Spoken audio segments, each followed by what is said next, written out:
Hi folks, and welcome to the Friend or Foe series. I am your friendly neighborhood shoutcaster Sharagan coming at you, and I have joining me on today's lounge RLS's Ahntye and JeffGodGamer from the Universal Basic Income. Those guys have, the Catboys really don't fail to bring us up. I think always bringing the meme team game along pretty dang strong.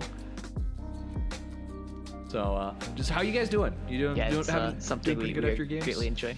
Yeah. I mean, I'm doing fine on my end. Utility Monster couldn't be here, so I guess we gotta replace a Josh with another Josh. Yep, exactly. You know, one of these days we'll have actual, setup, and I'll have a rotation of a whole bunch of different people. I've been getting some good guests on, so we'll see. One of these days I'm gonna get Sunga on here. One day. But for this, let's just go ahead and hop right into this. The first game we had of the day was the Fraud Squad game, which was pretty quick because it was instant win.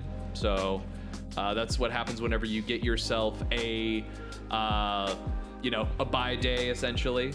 The first game we had, though, was Serenity Senate versus Team H Block. One thing I do want to say is I like Team H Block's performance just overall. I think that they've been doing really well this season. I think that they've shown that they are a very strong team that you have to contend with.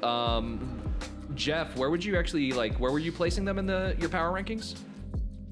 Yeah, well, I do the power rankings for Helios, but I think this sort of game kind of shows and more so solidifies how the tiers of the Luna Leagues are, which is obviously YUBI is at the top, beating both H Block and BBZ, and then after that is definitely the H Block BBZ, and then after that there's probably another gap between those two teams and Serenity Senate, Skill Based TAS, and Fraud Squad.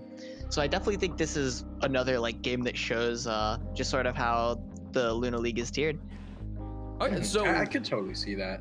Yeah, with that tiering, do you think that what do you think that these other teams are needing to do in order to really kind of bring themselves up to the level of a team like Team H Block? It looks like H Block plays a very controlled style of game. You can tell in their first two games, their players barely died at all. So it's clear from the very beginning they have a lot of control over the game, and they clearly know what they want to do and how to execute on their plans, which is something that ourselves, BBZ and H Block, are all something we're really good at. And so it's definitely what I expect other teams to improve on, especially as they start to gel together with their rosters. I feel that. I also feel like a lot of the teams tend to have struggles with drafting. One of the problems I had with the Serenity versus H Block game was that Sejuani, while she is a good frontliner, and if you're running a solo tank, she's not necessarily bad, is now you're playing Sejuani with two ranged solo laners. And Sejuani really, really loves melee laners because it means that her stun is really, really easy to guarantee, super fast. And if you're running Sejuani with Ryze, and I believe it was LeBlanc in the mid lane, then you're losing out on one of her greatest strengths, which is going to be her ganks. While you have a solo tank, you could have taken Malphite or, literally any other tank, and it would probably have been more effective if you're just looking for a solo tank. Something like Mundo, honestly, while it's not necessarily the most meta, would probably do you better because you need to play to these champions' strengths and their cohesiveness. Yeah, I really personally have a rule of surprised. thumb that I don't run a Sejuani without at least two other tanks. I'd prefer either a tank support or a tank top or melee without at least two other melees. So you have the melee support and either a Braum or a Leona or Nautilus, just anyone who's going to do that so that your bot lane ganks are really easy. And then same thing with either top or mid, preferably top, just because I prefer them to be the bruisers when I'm going Sedge, but that's personal preference. That's how I like to play it. Yeah, as far as I'm concerned, if you're running Sedge, you need to have both your solo laners to be melee, at the very least mid, because Sedge with a melee laner mid is a ridiculous 2v2, and top lane, it definitely helps. Also, a lot of top laners are going to be melee anyway. One of the grossest comps I've ever run was a Sejuani Renekton bot lane. Oh, At level 3, you immediately start diving in. You get that Renekton double auto attack off. You hit once with the flail and the charge, and you're just like, boom, instant stun, and then you just start getting stun after stun after stun. It's really gross, and you can get it rolling pretty quickly. Obviously, you're running into the problem of going into most likely double ADC enchanter support. Yeah, the biggest problem I see with picking Sejuani is you're picking Sejuani when Zac is definitely a champion that probably just does Sejuani stuff better. The only thing that Sejuani gives over Zac currently is the ability to engage from range. But Serenity Senate opted into Varus first pick, so it's in my eyes they're not really lacking on the engage from range that Varus adds. So I definitely think Zac is a better option here, and especially doesn't rely on having a lot of melee laners. Agree. Yeah, I feel like if Sedge has melee laners, then I would take Sedge over Zac here. Yeah. But in every other scenario, Zac is a perfect standalone jungler. And I want to talk about this right here. They're opening where you have all of HBK basically invading bot side of the jungle, and in the meantime, Sejuani and Ryze don't move. They stand here this whole time. They're just hanging out. They're hanging out. They're looking at their builds. Yeah, they're looking at their builds. They're trying to figure out what they're gonna do. They're not going to, and it's like stuff like this. I think is really, really bad for like. I think this is an indicator of like you were talking about different tiers of play. I think this is probably one of the biggest indicators is what are they doing during these invades, because that was plenty of time for. You could either have Halos go into the topside jungle, get a ward down, because you know that he doesn't have to worry about Tribrush. He could be setting up for a bit. They could be waiting for the top laner. You could have Sedge and him both sit up there and just.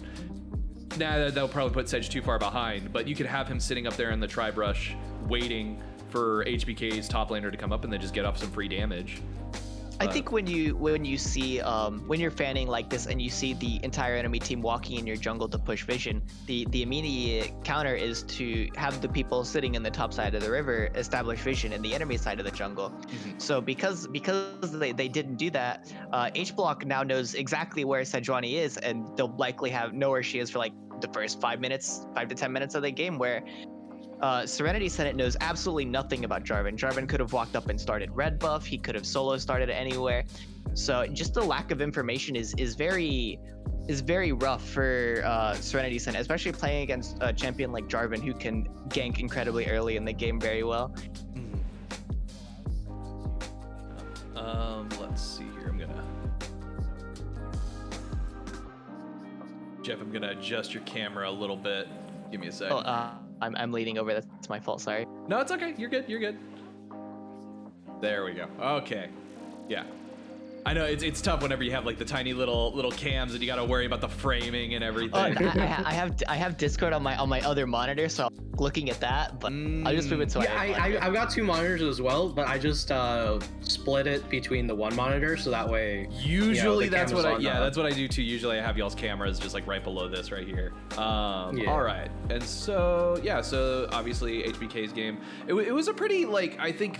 We knew what the outcome was going to be pretty early on. If we just skip right here, like HBK started pulling ahead pretty quickly. Looks like I hopped in right after a fight. This is what I wanted. There we go.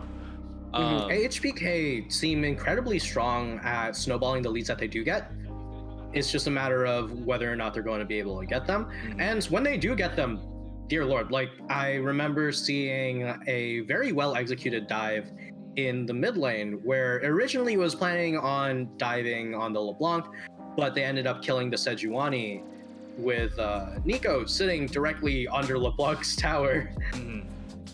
But it's a matter of understanding where they're able to push their lead and where they're able to get it.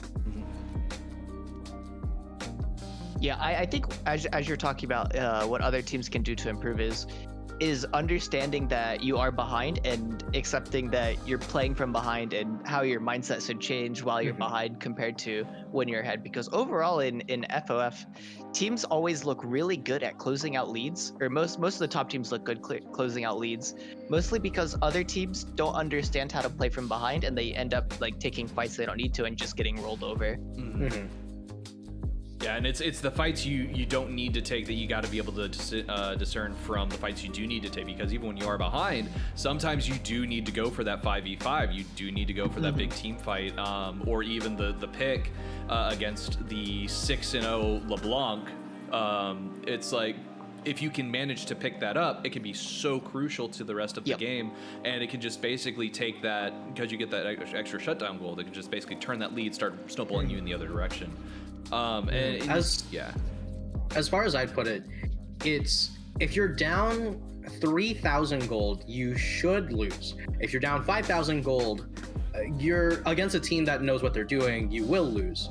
And one of the things is understanding around how much gold each team has, and that's going to come from kills, that's going to come from objectives, and plates are definitely a big one that a lot of people tend to neglect.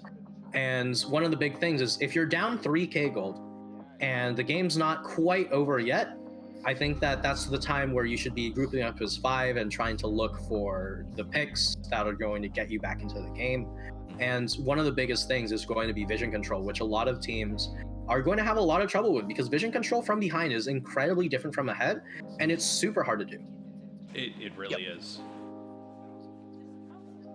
Right ahead, Jeff. I thought I think overall Serenity Senate is looking like a relatively strong team. I think they're still gelling together. H Block is a team that played a season of Mythic and looked good, and so they keep a lot of that synergy with their players. And Serenity Senate, they're playing with 3 new players, so it's definitely a team that I think will excel later in the season, but they'll have to keep improving at a steady rate like I have seen from them. Yeah, definitely. And that's the thing that's the most enjoyable, I think, is just watching some of these teams grow as time goes on, and how they just tend to improve just so drastically. I think RLS is a great example of this, Ahntye, with like you guys playing through Mythic, where it's like in the beginning it was always really tough to pull out even like a semblance of a potential win. I think it's a good way to describe it. Later obviously we're still struggling, because there's only so far you can get when it comes to being mechanically outclassed. But I feel like later in the season, you would see us get like closer, not completely stomped, and you take those small victories. Exactly, and that was what I mean. It's like as the series progressed, you guys just improved drastically, and it was like awesome. Love seeing that. I also want to quickly shout out H Block for this game. I think he played incredibly well on the Nico. Absolutely. He sort of like brutally demolished LeBlanc in lane and just sort of ran away with it and made a bunch of great Nico ultis for his team. Yeah. No, H-Block did a really good job, I think. I remember shouting him out a lot. Idris, I think, also did pretty good on his jungle pathing. On their jungle pathing, just getting around the map, being able to suss out the Sejuani, which you can easily put up onto the fact that they just had better vision control. Overall, I think H-Block had a pretty dang good performance, and I'm looking forward to seeing them go on, because I think that they are going to be one of the biggest contesters for this league, and it's kind of crazy seeing how strong they are. And then, yeah, you just see these team fights right here. It's like just Tiki going down like instantly, and you have all of H-Block just doing so much, just completely shredding the rest of Serenity Senate. They're so far ahead at this point, though, you kind of expect it during these team fights. I think Serenity Senate actually played the team fight like mildly correctly, but they had a couple like mechanical errors. Like the call was made to go on Jarvan while he was separated from the rest of his team, but unfortunately the Sejuani ult misses, and then the fight just kind of falls apart. Yeah, it's throwing that ult wide is so easy to do sometime, but it's really frustrating. Yeah, I feel. Yeah, one of the big things that I would say as someone who's played against both of these teams, I haven't played against the current iteration of H-Block, but I was in the Mythic League last season, so I was able to play against H-Block.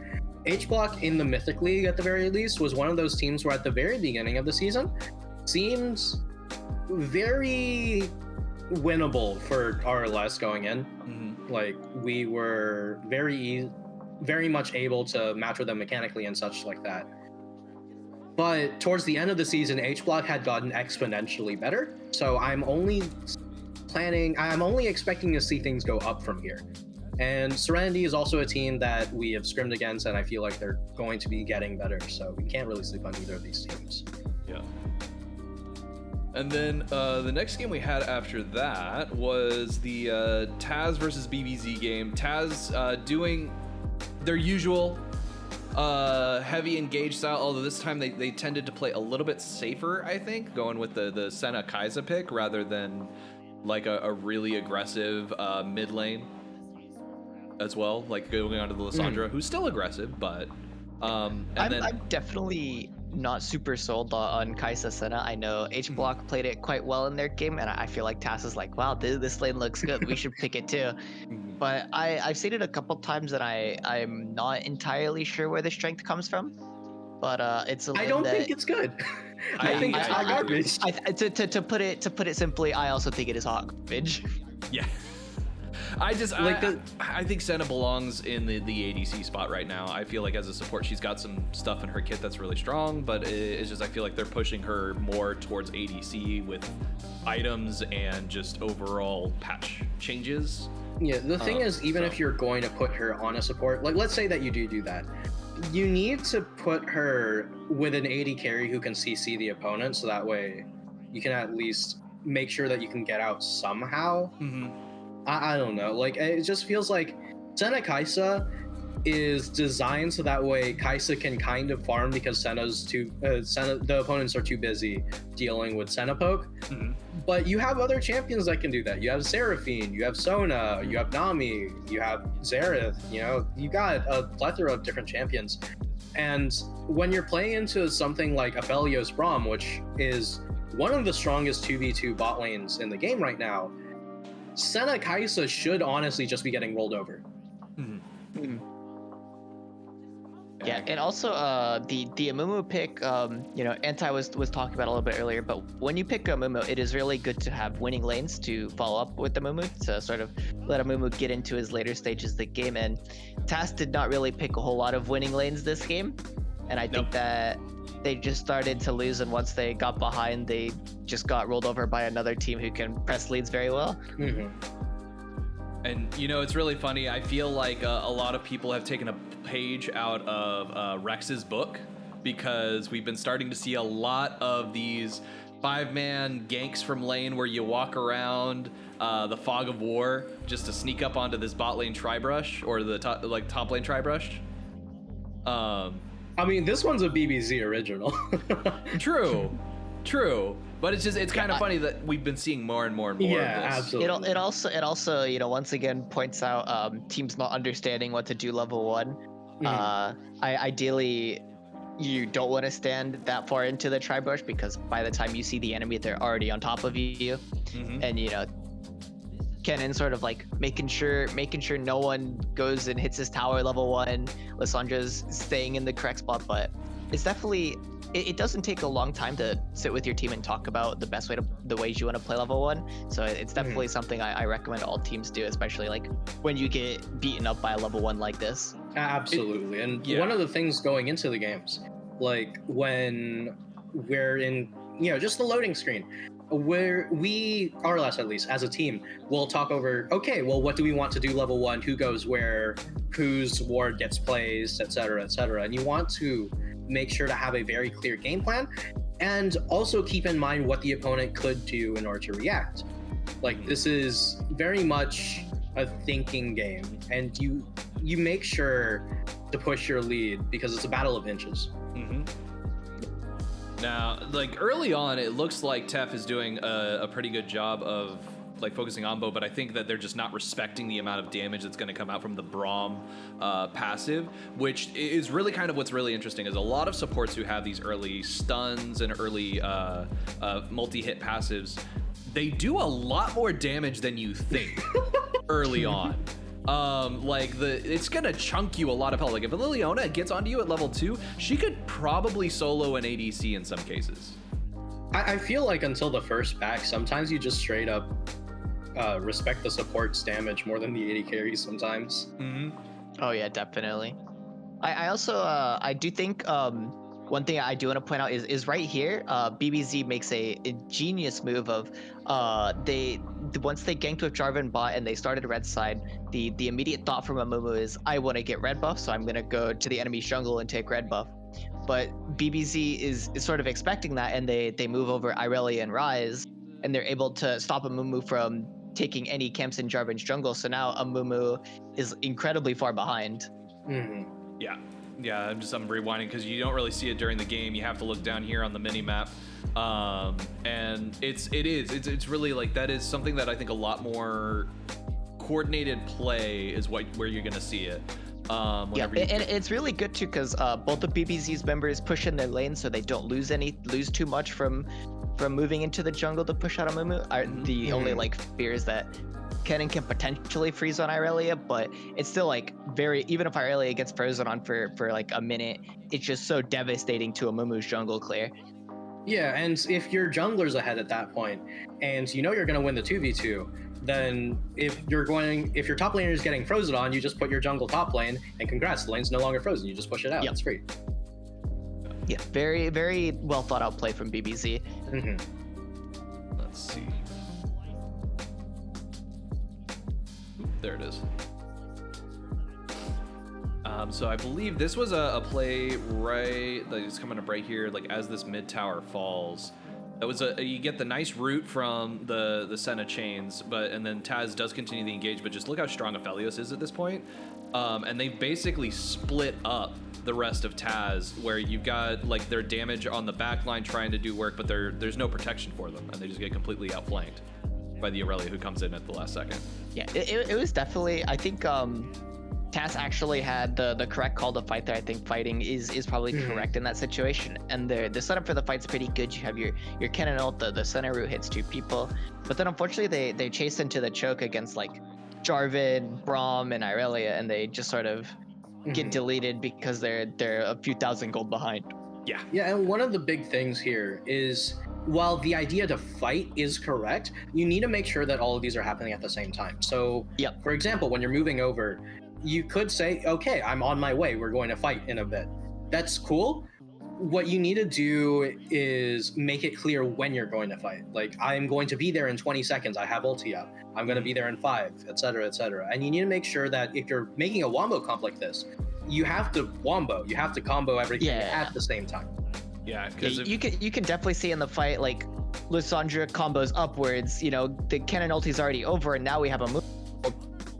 Yeah. And so now the Wombo combo team now take like 3 separate fights at once against a team that is just strictly stronger in these sort of skirmishy situations. Yep. To be fair, though, I think it was a really good call by Dax. As he saw the TP coming in, he knew that Lissandra was going to be right there, so he immediately starts the disruption. So before Hismi is even able to reactivate the claw and teleport over the wall to join the fight, they're already, it's too late. There's nowhere for them to go because they're dead. Especially when you're taking like multiple separate fights at once, communication gets very cluttered. Everyone's talking about their separate fight. So Lissandra ults Aphelios when the rest of her team is hitting the Ryze and Braum. And so it's just a messy fight altogether that BBZ definitely just sort of easily wins. It's almost like, I feel like if Lissandra had ulted herself, if Hismi had ulted themselves right here in this situation, you would start getting some extra damage on the Jarvan, you'd get your health back from that early engage. It would leave the Aphelios free to continue fighting, and at that point your I believe Onbo's already gone down. I think it might be a spectator bug, but no, Lissandra had flash for that fight. She definitely could have opted to immediately flash over the wall. Could have immediately flashed over the wall. Because she ends up flashing right there. Either way, it's like a situation of like they have like 3 Zonias, but they only use one of them. Yeah, honestly, like themselves. I mean, I think that even if she does ult herself, like if she's in that position instead of flashing over the wall for the ulti, then BBZ at that point is just gonna slap you with their wallets. Like, there's not much you can do there. Which is unfortunate. I feel like that's where Taz tends to run into major problems. It always seems to be as you're getting into these late game fights, like they do really well in the strong early game, but it's like at that point you just get to a point where your wallet is going to be winning you everything, because we look here at 28 minutes into the game and the gold lead is already increased to about 6. Yeah, and one of the big things about TAS is that they draft very easy to execute late game wombo combo team fight compositions. Meanwhile, the problem is that they need to be able to get there. So if they go even, it's fine. But while they're drafting for the composition, they're not drafting for their lanes. And if you're losing all your lanes consistently, you're not going to be able to get into that mid game at an even position. Exactly. Yeah, and meanwhile, Tef just does the entire team fight all on their own. Yeah. Because like that one in ulti. Yeah, like that's the thing. Like they let Aphelios get to a point that he was insanely strong, and then they cluster together. When you're against an Aphelios, it's so hard not to do that, but it's also very important to not do that. Absolutely. Just because that ulti that hits all of you is just going to be absolutely devastating. All right, and then the next game of that day, I think this is the last game of the day. It was skill-based versus YUBI. Can you tell me, Jeff, what your plan was going into this game versus skill-based, and what you kind of knew going up against friend or foes, staff members, and how bad that can impact your standings in this league? Well, I definitely, going in, I've seen Zishan play. I think he's quite good mechanically. He might even be like a top 380 carry in the league. But I think in the draft we got a very classic YUBI draft that we would play last season. It was like, we played these champions for like the first 4 weeks, and then most of them were banned against us for the rest of the season. So it was really nice to go back to some of what made us so dominant the first season, and we just got to play all of those champions again. The only mix-up I want to talk about is Amumu support. I think it is quite good, and is something that Brian is a huge fan of. Well, he doesn't have to be on Maokai duty, so it's something new for a change. While that's true, on paper, Amumu support actually makes a ton of sense. Champion has the bandage toss, which has 2 charges now, so you got a decent amount of CC. The being able to stay on top of the enemy AD carry and support while aggro tanking for your AD carry while they pump out damage is great.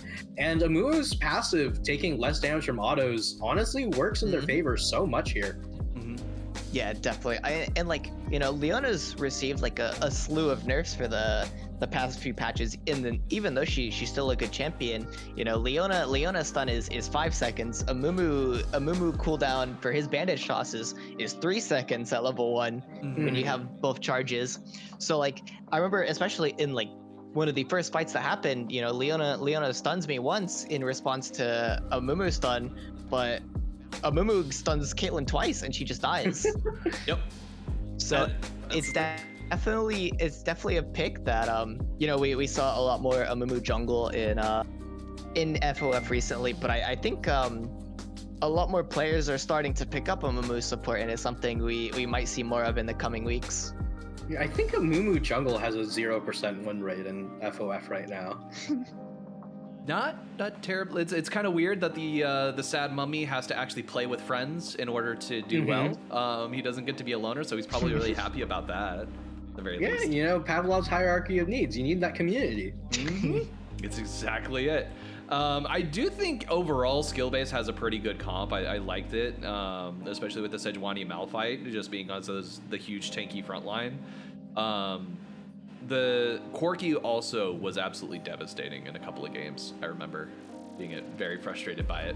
Yeah, I think Corki's still a really strong champion. I know Theracles has played it twice now in my memory.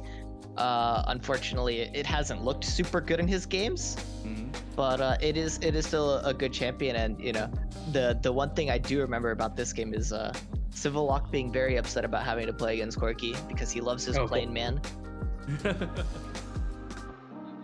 Yeah, I'm trying to remember, like, the level 1 on this one, I think, was actually one of the first ones we saw of the day that actually seemed to be, like, respectful of each other, because you had the 5-man fan. So I think honestly, skill-based from a meta perspective, they tend to seem to, like, know what they're doing a little more often than not.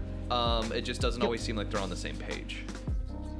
I think since we're going through critiquing every team's level 1, Leona dropped her ward in Tribrush, and against the team that can't do a whole lot level 1 normally, which you can save the ward, but the jungler is Nocturne, so you're probably not expecting a lot of ganks until level 6, so it ends up not really mattering that much. But it's still something to think about if you really need to use your ward there. Yep. Yeah, no, as a Leona personally, I honestly, just as a support in general, I don't like dropping a ward into my own Tribrush unless I absolutely have to, because I can't get over to the blue buff. I'd much rather save it for in lane, just kind of sitting right here. I did want to look at the Leona level 2, because I'm pretty sure, yeah, they actually do engage on the level 2. Yeah, and I mean, I know a bit of this is going to come from inexperience with the matchup, but what a spell shield. That honestly. was a great spell shield. Yeah, I think if I remember correctly, I got hit by Zenith Blade, and I leveled my E as I got hit by it to spell shield the Q. Yeah, you can see the level up happen, I think, right as because we hit level 2 at the same time, but I think I definitely disrespected Leona level 2, but I was able to react accordingly. It's just something that makes Lethality Sivir really good, is because all of your items have cooldown reduction. Your spell shield ends up being on like a 4 to 5 second cooldown later in the game, and it's like, how do you like engage on a champion that could just negate one of your abilities every few seconds? And the grossest thing about Lethality Sivir is when they build an Edge of Night, and then they've got a spell shield on top of a spell shield.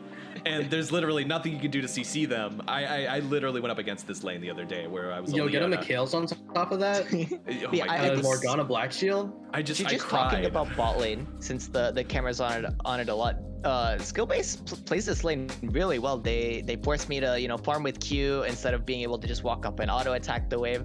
They keep the lane in a relatively even position, but then Leona misses her Q and Brian's able to see the engage. And Leona used her Q once. Brian has her stun again. So it just shows what I was talking about with Amumu's support, just being able to stun people multiple times in quick succession makes killing people very easy. Yep. That's honestly like the scariest thing about the Amumu support, because I've seen it and it's just like the amount of time it takes for it to come back is just so scary. Oh, absolutely.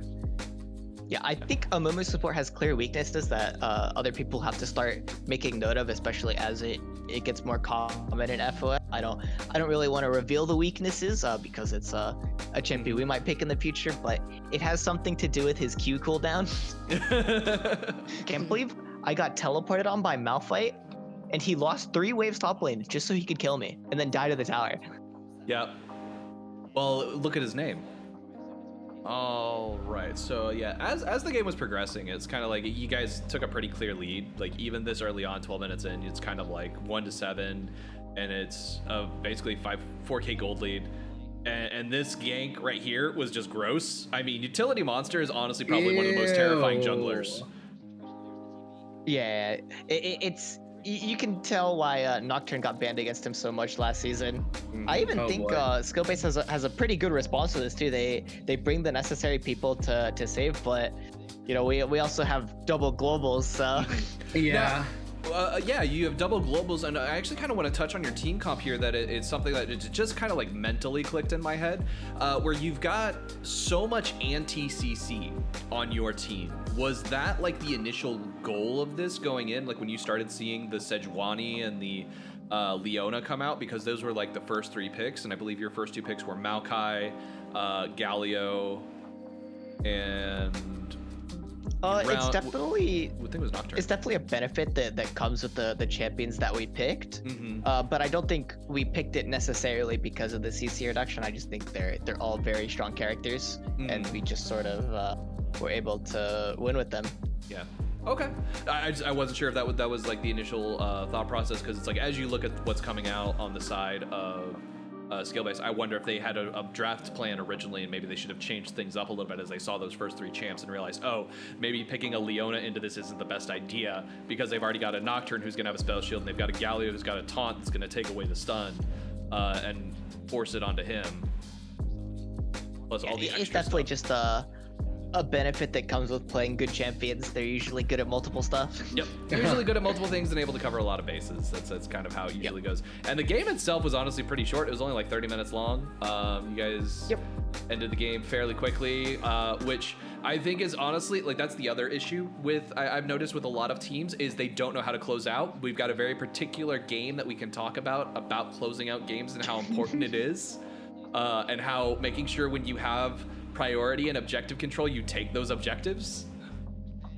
Yeah, I think just talking about this really quickly is skill base sort of misplayed their allocation. They sent Leona Caitlyn bot lane to kill Civillock, but you know we see Leona Caitlyn diving onto Galio, and we're like, yeah, let's just kill their entire team here. They can't really do anything. Mm-hmm.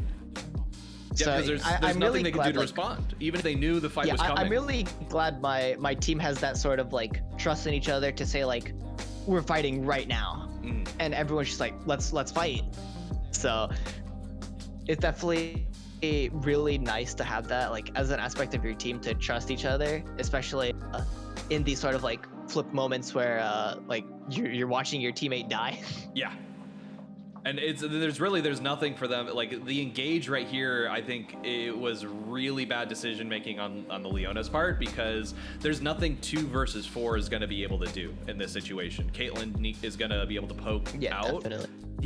They can threaten the GA on utility monster theoretically, but by doing that you immediately go into death timers. That's just going to leave the rest of your jungle basically gone. So it's I feel like that was a little bit of a misplay there. I mean, at that point, you're just so desperate to do like anything that, you know, I don't think there is a correct trading play 1 for 1 is fine there. Yeah, I don't think there really is a correct play at that point. Right, and we can talk a little bit about this game. I really don't want to spend too much time on it, just because it is technically a show match, because I can't remember, the win over to Church of Alfonso wasn't able to get their roster locked in on time, so this ended up being a win for Serenity. So they just because of that, they had an exhibition match. Again, we saw that Church of Alfonso still pretty strong from last season. It was a pretty kill heavy game. It is definitely good to finally see Church of Alfonso play a game. I do think watching this, to me personally, as someone who's competing against Church of Alfonso and who played against them a lot of times last season, against the ex-FBC.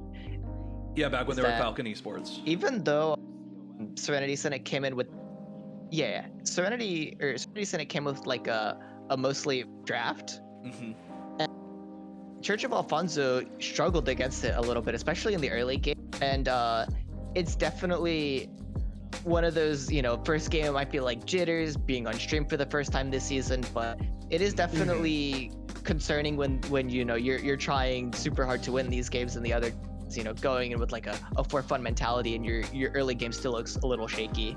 Yeah, like when you're looking all right against an Anivia or in bot lane, I don't know.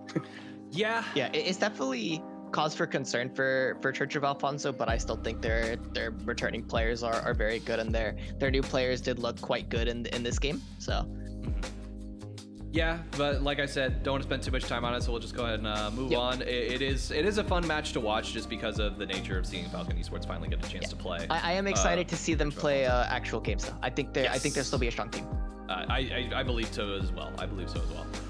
So next up we had the Fraud Squad versus Blue Bayou Zoo game. I think this was I'm trying to remember if this was it's been a while. This was a relatively BBC favored game in terms of how it played out, but genuinely, I actually like Fraud Squad's draft a lot, which is not something I can say about a lot of teams in Heroic. Like, it's one of the biggest problems I think Heroic teams have is their drafting phases. But I actually think that Fraud Squad's drafting phase was generally very good. It's just BBZ had an even better answer to it because Jaffe is one of the few players in North America who plays Shyvana top. And thankfully, unthankfully for those of you here, I am one of the only other Shyvana top players. So there's actually quite a bit of insight that I had for this matchup, but I think Jaffe genuinely played it really, really well this game. Yeah, I also think Dax is one of Dax's like most played characters is Remis. So being able to fall back on these comfort picks is really good for a team that's still gelling together. Yeah, and I think that Fraud Squad generally had a very good draft, which is a great look for this team. It's just that they have to understand what the enemy team wants and play around that going forward. Like, for example, you're playing into Ashe Braum and you have Jinx Leona. And Leona generally means that you want to go in, but Braum will mean that Leona doesn't get to do what she wants, and Jinx just wants to scale up anyway. And Jinx will outdamage Ashe at the later stages of the game no matter what. So this team comp will kind of pivot around whether or not your Xin Zhao can do anything. And this early gank was really good, but because it didn't result in anything, once Xin Zhao gets behind, this game gets exponentially more difficult. Yeah. I think you can tell looking at the scoreboard, Xin Zhao's down 20 CS at 12 minutes as an early game jungler. So it's at this point you're basically playing with the body instead of a jungler. Yeah, and they did try to get something out of it, and they did manage to pick up Tef during that fight. But in all honesty, it's like I feel like it was a net loss overall for Fraud Squad in this situation. Yeah, the biggest problem that this draft did have, because overall it's generally really good, but the biggest problem that it did have is that Xin Zhao is a very strong power pick right now, but he needs someone to set up for him in the laning phase. And your only setup in this team composition is going to be Leona Jinx. And Leona Jinx into Braum Ashe is an okay lane to set up in, but if, for example, BBZ took away the Syndra, but if you got Syndra Xin Zhao or something else that can set up, like Ryze Xin Zhao, something that's very consistent at setting up for Xin Zhao, because once he gets on top of his opponent, he can do massive amounts of damage. It's just getting there is the tricky part, and if you get zoned off, you will die 10 times. And Braum is one of the few supports that says, hey, you're on top of me, you're actually getting punished for this. So overall, I think it was a decent showing, but again, it was a really quick game, relatively speaking. Again, BZ shows they're really good at closing out leads when they can get them. Just BBZ with a gold lead. What can I say? They're quite good with the gold lead. And the Shyvana top as a counter pick to Alawi was one of my favorite things that I've seen this season, because Shyvana as a champion works really, really well into that, because all you have to do is equalize the laning phase, and anytime that Alawi hits ulti, you just ult away and you just say, goodbye, I'll be back later. Now, I think this was like the shortest game of the day, because the next two games are also exceptionally short. I think they're both sub 30 minutes. And it's like just that was kind of what this day was. This was a day of blowouts, like where one team was definitely way stronger than the others. Until skill base versus pass. Until until that one was a little bit different. That one has its own story to it. But with this one, YUBI H block was super interesting. It was it was a chance to see H block and how they are able to cut their teeth on one of the stronger teams in the league. And so I kind of want to give you, as the opponent, Jeff, how do you feel that they did? Yeah, H block was definitely one of the teams we were most concerned about. I think after playing against BBZ, it was probably the opponent we were concerned about most, like around like the second. We still think they're probably like second or third in relation to the rest of the league. So it's definitely something we strongly prepared for, and I think we got most of what we wanted. We got like all champions that we're good at. We were able to bring back Kennen, which I think we haven't played since like week 1 of season 3. So it's definitely good to bring back these champions, and I think we, as a whole, these first 2 weeks, my team is playing very clean League of. I think we have not died like at all. compared to other teams, and it's just really good to see my team playing these really clean games. But H Block definitely still gave us a little bit of a challenge, but I think we were able to overcome them. Yeah, and I think that one of the interesting things about H Block here is the Apheli Thresh pickup. And the thing about Aphelios playing Thresh, the Apheli Thresh pickup. Yep. And the thing about Aphelios Thresh is that, you know, we saw Floral on the Aphelios, and Floral's like ridiculously good. And I know the names on the champion select don't actually coincide with the players who were playing it in game, but Floral's Aphelios, a very good champion, and Apheli Thresh is one of those picks that you pick when you're trying to say, hey, we are going to win this laning phase, we are going to get a lot of gold out of this, and we're going to push that into a solid lead because our champion will scale. Unfortunately, if your plan is just to better player the other team, you have to execute on that, because I feel like H Block's bot lane was losing the 2v2 and then didn't bring in the Xin Zhao in order to counteract that. Yeah, I can definitely talk a lot about how bot lane went this game. I think one thing I do want to note is H Block's bot lane started playing very safely. I guess they were concerned about Blitzcrank, even though they had the Thresh into it. But there was one moment of maybe around like 5 minutes into the game where me and Brian were able to get a cheater recall off, and H Block sort of panicked with their wave. So not only did we get to recall for free, we also ended up getting Dragon, and then we were able to refreeze the wave against them. And then that's sort of, you know, Aphelios is down 20 CS at 12 minutes. It starts to get kind of shaky for them. Yeah, like right here you've got Jarvan. He's already started up the Drake at this point, I believe. Yep. And so you've got the fight going on here in top lane with Jita, but at the same time you guys have already started Drake, and you're already going to take it because they have no vision of it. Yeah, you can see with their pings, that's when they expect us to leave to do Dragon, but at that point Dragon's already dead. So they, even though they have Xin Zhao in the bottom side, they just weren't ready to deal with it. It's where it's really crucial getting your junglers, the jungle location down here. And then I do want to, you can see here H Block played very well this game. He gave Civillock a bit of a challenge in mid lane, but unfortunately, you're playing against Lissandra, who can stun you for a second and a half, and then you just die in that time. One thing I did notice about this game is that we kind of scuffed the graphic right here. I kind of want to point out, because it looks like it's supposed to be H Block. Something to note about H Block's players can play any champion in any role. They're all incredibly flexible, which makes them very hard to draft against. I think around the time we saw Thresh locked in, I'm pretty sure at that point we sort of knew what sort of lane assignment they were going for, and we were able to adapt to it. But I know preparing to draft against this team was definitely a challenge. Absolutely. You got to expect those lane swaps and for them to draft non-traditional champions and then kind of move around the map as needed.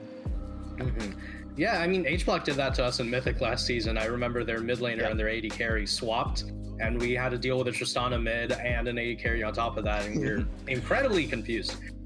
Yeah. But one of the other things going forward here is that you have a Lissandra and an Ashe on the enemy team, and a Kennen on top of that, and neither Ryze nor Aphelios have cleanse. Yep. Yeah. Which is, I think, really greedy, to say the least. Yeah, something I want to point out about what we just saw was even though H was behind, they still made a proactive play onto the bot side. They used Herald. They were able to kill me and Brian, and they were able to break bottom tower and get that tower gold. Which, at this point, when you're 7-0 in your game, you just sort of like, hey guys, this game might be over. And some players they'll mentally check out of the game, and they're just like, I just want to get into the next game and try again. But H Block, even though they were behind, they still tried to make a lot of proactive plays. Absolutely. And I think we were able to adapt accordingly. That they did, yeah. And it's like you guys ended up winning it. This one was again another really quick game. I think it's a little bit faster than the BBZ game, where they closed it out in 26 and a half. You guys are managing to close it out in about 25. So it's pretty short series of games. I think that's kind of like, that's something I've noticed about League lately. It's like we always talk about games being faster and faster and faster. As much as I love the ability to come back and not get snowballed on, I understand why Riot is doing it, because they want to make the games quicker. I mean, if you look at Wild Rift and how those games function, those games are done in like 15-20 minutes, and it's usually because of a snowball. It's not because the teams are uneven, but it's just because they want the games to be over quickly so you can move on to the next one and keep on playing. I'm not entirely sure how I feel about that, though, from a competitive perspective, because that does mean that you're getting these games where you have teams of equal measure, but it appears one is way stronger than the other because they happen to get a few lucky clicks in. I feel that. I also feel that Riot has done some interesting things with the game. Like, for example, the way how Vision works. When Vision was first introduced into the game, you could light up the entire map anytime that you could ward, because there was no ward limit. And any team that was ahead would basically have full information. And because wards keep on getting more and more limited as the years move on, the whole way how Vision works is you're mostly playing off of assumptions based off the information that you do have, rather than just purely knowing, oh, well, we see their entire bot and top quadrant. We know where their jungler is. Yep. So there is still room for comebacks, and there is still room for mistakes. And much more of it is just players getting smarter about it rather than necessarily the game design itself. But as we've seen with games like StarCraft 2, that's the fact that you're not going to have full vision off of every single option means that you're going to end up still retaining the ability to come back, and it makes things much more interesting as both a competitor and a spectator. I completely agree with that. Now we're moving on to the last game, the most exciting game of the day. This was skill-based versus Team Asorth, and just looking at these drafts, I was excited. Like, I knew it was gonna be nuts. I actually really like both teams' drafts. I think they both offer a lot for both teams, and both teams have a clear identity of like, we're going to fight you and we're going to win. Yep. Which I think that's like almost, we've talked about it already earlier today, where some of the drafting that some of these teams have done, just it doesn't really feel like they're all on the same page, or they are choosing an easy to execute comp. And I feel like that's partly due to the fact that they feel, because it's League of Legends and it's competitive, they have to play for a strategy. You don't have to play for a strategy if you pick something like this. I mean, to be fair, skill-based strategy is just, hey, we have a 2-phase boss fight 80 carries. So, like, you take one down, you still got another to deal with. Yeah. I think this was the game that we saw Theracles just absolutely popping off with Corki. Absolutely. I actually I do want to point out Theracles' package usage leaves much to be desired. Unfortunately, Tass made it work by walking into the package every time. So all of his packages looked really good this game, but I think if you're using results-based thinking, well, I was gonna say, it's like, you're right. Taz kind of kill themselves a lot in this game. This First Blood is actually a great example of it, where you actually have Anbo killing himself. It was very helpful of him to make sure Draven catches his axe. Yep. He wants to make sure that Zishan looks good before demolishing everyone the rest of the game. Yeah. So it's you gotta be a little bit careful when you're playing against a Draven and you're a Swain who likes to pull in your direction. Draven can control the direction his axes are gonna drop if he's moving around. So that just was an easy pickup for Zishan, and it made me laugh seeing that. And then it just kind of goes from there, where you just immediately start getting kills across the map. I believe mid lane was the next place. It's like you just see poor Hismi getting caught out. But at the same time, I actually really like Lucky Fridge, like repeat ganking. A lot of the time jungles will gank and they'll blow someone's flash, and then they're like, all right, well, they don't flash anymore. I'm gonna avoid this lane for 5 minutes, even though they have no escape. Yeah. But it is really good to gank, and also really good knowledge from Doti to understand like Volibear probably wants to gank my Orianna without flash. I should be there to counter gank. But the chess match continues with Leona being like, Jarvan's gonna counter gank, so I can counter gank the counter gank. Yep. Oh boy, it just never ends. It never ends. It's the whole I saw through your plan, seeing through my plan that I saw through your plan on. Yeah, so I definitely wanna say a lot of this at least for the first few minutes, and then everything just starts to happen. Yeah. Well, okay. So let's talk about that. Skill based has control of the game for the first probably 10 or so minutes. We're getting another kill right here. Gua just going completely stomped. There's just nothing they can do down here. You have Anbo at this point throwing wild shots, trying to actually avoid hitting them so he doesn't pull them in closer. And we're going on. We get a couple more kills. We've got 8 kills at this point. First Dragon is still up. Interestingly enough about this game, sort of like this game as a whole, is even though skill base has a commanding kill lead for most of the game, they're not like taking towers or dragons with their kills. So TAS is like even in gold for most of this game, only like being at most like 4k down, even though being down like 10, 12 kills. Yep. Yeah. Like, see, 8-1, and they're only down to 1k gold, like 2k gold. Yeah, like the big thing I'll say is that League of Legends is an objective-based game. It does not matter how many kills you have as long as you kill the next. Yep. So the thing about getting kills is that it puts gold into your pocket, which is cool and all. Gold is good, money. You get to spend things on items and stuff like that. But those items are worthless if you don't use them to get objectives. If you have a bot lane lead, you can use that to get dragon. If you have a bot lane, you can use that to get tower, and those are good. But the reason why they're good isn't just because gold. The reason why gold is good is because you can turn that gold into objective. Yep. And gold compounds on gold.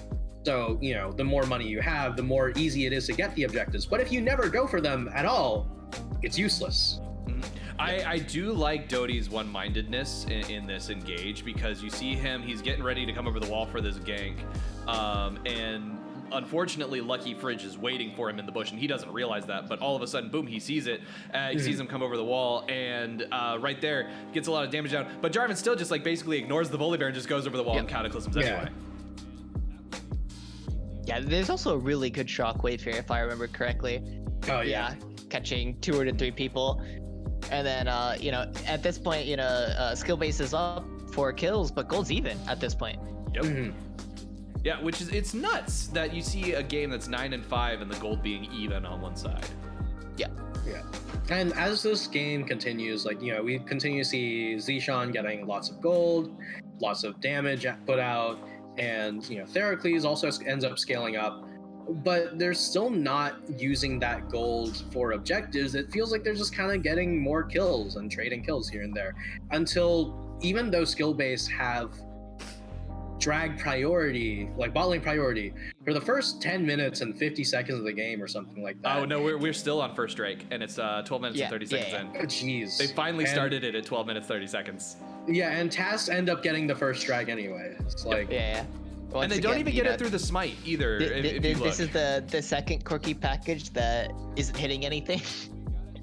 So we got so the smite comes down. Lucky Fridge doesn't even get close enough to smite it himself, and Jarvan missed it. He smited it early. Yeah. Like there's a plethora of mistakes in this game, but we also have to talk about what went well. Oh, like absolutely. Skill base looked much stronger than we've seen them in previous games, because they were able to execute off of their laning phase. They were able to get a lead. We can see what they're doing with their lead, and while they're not translating it into the objectives that they necessarily need, we can see that their players can absolutely show up and do their job. And then for TAS, they fell behind early. They're 8-0. They didn't instantly give up the game. They're like, we can still fight in this game. We can come back and start winning. And at this point, they're still down in kills, but now they're up 3,000 gold. Yeah, exactly. TAS were able to capitalize on what they saw they could and stay mentally on point. Yeah, and I do want to point out, like, by the end of this game, like, I encourage everyone to go watch this again, just because there's so much we could talk about in it. It finally ended. So here's the thing. I think Taz started to pull it out around, okay, so it's funny because they started to fall behind in gold, or get ahead in gold right here. I think it's the shutdowns that they ended up capitalizing on. They started getting the gold lead after the first dragon fight. Yeah, because you see here, like, they've already pulled it out. They've got like a 4K gold lead, but if you look at those kills, it doesn't make sense that they would have the 4K gold. You got to include those 4 towers that they managed to pick up. Yeah, absolutely. Yeah, and I think they ended ahead in kills at the end. No, they ended the game down in kills. Yeah. And a greater gold lead. Just sort of a last remark I have about this game is I think Quirky built Lord Dominic's regards, which, you know, it is a crit item. It does give Quirky crit. However, Quirky does not do physical damage. He kind of does. He does a little 20. bit. It's like 20% physical damage. So you're basically only benefiting from the health passive, where I think you know, going something like Infinity Edge or Void Staff would have been much better. But I think the number itself is actually like 60-40 magic damage favored, or something like that. Like, it's actually higher than I expected, but I definitely think agree it's with you. 80-20, but yeah, I do still think Void Staff or IA would be correct. Like, I think you know, if Quirky buys Infinity Edge third, he will murder everyone in the game. Yeah. At the same time, I also, you know, would say that, you know, Zishan on Draven, you're playing a team composition where the entire thing is that you have a 2-phase boss fight of 80 carries, and, you know, what makes it harder to deal with? A 3-phase boss fight. So just get that GA. You know, if you're really concerned about losing that 100% crit chance, and you already sold your boots for a Zeal item, just get a Bloodthirster. You already have Blood Rush. You have the attack speed that you need. You don't need more attack speed, and you just want that AD and survivability. The more you survive in this game, the longer your team has a chance. Yeah, and I do want to point out, it took Taz, I think, 6 seconds to kill that dragon. At this point, I still think like because of the length of this game, every player in this game had a moment where they shine. Especially like Zishan and Gua respectively, both had like incredible games. But yeah, I think both of these teams should look at this game and be like, it was a mess, but it's something we can build off of. Absolutely. And this was the Taz that we loved. Like, this was the Taz that we saw last season that was doing really, really well and doing awesome. And it was so cool to have them playing. And so it was just really awesome. And then this Baron push is what finally ends the game. And there's like 3 or 4 phases to this push, because it just doesn't stop. Like, some members back and then come back to the base before they have a chance, because you've got the TP coming down, and then it's like it just keeps on going, and then it finally ends, and you're like, wait, it's 46-45. How are they down a kill, and yet almost 10k ahead? Yeah, I don't know. I just want to say that skill based, if you're watching this and you feel like I'm a bit flamey, I only really get frustrated with teams and players that I really respect. So I just want to say, I think that skill-based have a lot that they need to work on, but they absolutely have shown that they can come to play. And I'm excited to see how they grow as players going forward. I completely agree with you. And with that, we've gone through all of the Helios games, Luna games. I believe that was a mistype. All of the Luna games, or the Helios games, are coming up the next day. That's what it was. My brain. Long day. But with that, let's kind of close it out, because I believe we have a Jeff Facts today. Ooh. A Jeff Fact. So you know, kind of this will definitely be like a humble brag. But, yeah. But talking about my team and how cleanly we're playing, we have not died that often across all of our games. So my question for you guys today is, how many players across both leagues have more kills than my entire team combined has deaths? How many teams have more kills? How many individual players have more kills than my team combined has deaths? Say 22. That's a big number. I would say I'll make it an even 30. Oh, you guys both really think we haven't died that much. I know, right? The correct answer is 11 players have more kills than our team has deaths. I thought y'all were invincible. Come on. As a team, we are currently at 25 deaths. 24 if you don't count executes. But True. But Gua got more kills in that singular game than our team has in deaths this whole season. Oh Lord. That's pretty entertaining. Not gonna lie, that's pretty awesome. Well, with that really fun fact, I think we're gonna go ahead and close it out right here. Want to say, Ahntye, Jeff, thank you so much for coming by. Greatly appreciate having you here. It's always a lot of fun. We'll have to be doing this more. Have to try and get some more Jeff facts or maybe some other crazy stuff going on. We'll see here in the future.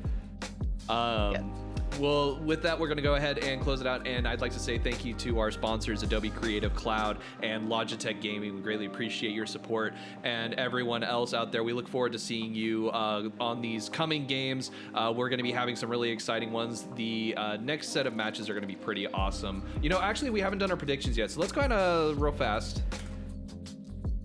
Go ahead and do those predictions. Just looking at what we have coming up on Monday. There is one very, very good game on. So we've got PTP versus INT. This is Helios, right? Yes. Are we? Okay. Yeah. So it's let's see. The first day is going to be PTP versus INT.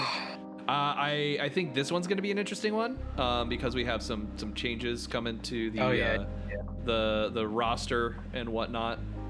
Or this is Helios. Sorry, not Luna. My bad. Again, it shows you how long of a day it's been.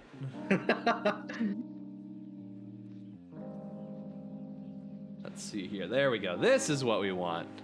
So, baby. We've got Sir versus YUBI and Sir versus the Fraud Squad. So we're basically going to see you out somebody for sure.